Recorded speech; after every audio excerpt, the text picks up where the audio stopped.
साथियों, भारत में SC ST OBC की जितनी जनसंख्या है उसका अगर हम अनुपात निकालें तो उस अनुपात अर्थात प्रतिशत के हिसाब से कहीं ज़्यादा लोग जो हैं भारत के विभिन्न जिलों में आज बंद हैं।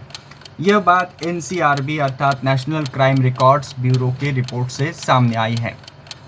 देश भर में जितने जेल हैं उनमें करीब 4,88,511 कैदी बंद है और इनमें से 3,71,848 बंदी विचाराधीन अर्थात अंडर ट्रायल है और इन अंडर ट्रायल कैदियों में से लगभग 20% बंदी मुस्लिम समुदाय से हैं और लगभग 73% बंदी एससी एसटी ओबीसी समुदाय से हैं।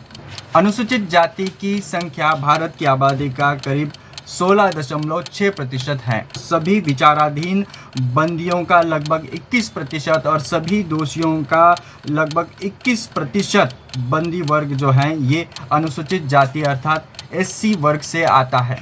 अनुसूचित जनजाति जिसे आदिवासी भी हम कहते हैं, भारत की आबादी का कुल 8.6% उनकी संख्या है और जब देश के सभी विचाराधीन कैदियों की हम संख्या देखते हैं तो उनमें से 10% और सभी दोषी बंदियों के लगभग 14% बंदी आदिवासी समुदाय से आ रहे हैं।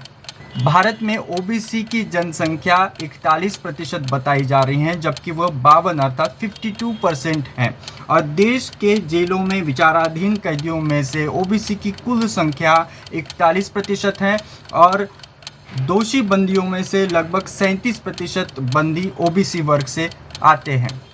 साथियों, जिनको हार्डकोर क्रिमिनल कहा जाता है उनकी तरफ अगर आप देखें तथाकथित उच्च जातियों से पाए जाते हैं, लेकिन माना यह जा रहा है कि न तो पुलिस उनकी तरफ पहुंच रही है, ना मीडिया का उनके तरफ ध्यान जा रहा है, न तो न्यायपालिका का उनके तरफ ध्यान जा रहा है। यह माना जा रहा है कि ऐसा इसलिए हो रहा है क्योंकि न्यायपालिका में ओबीसी एससी एसटी वर्ग का समुचित भागीदारी, समुचित प्रतिनिधित्व न के बराबर है।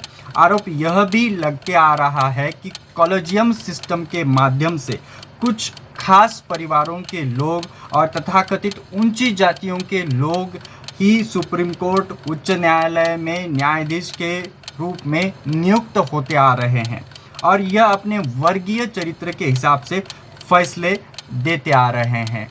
तो मूल निवासी बहुजन समाज के जो लोग हैं उनको चाहिए कि उच्च न्यायपालिका में भागीदारी के लिए लोकतांत्रिक तरीके से और संविधान के दायरे में रहकर कार्य करना चाहिए।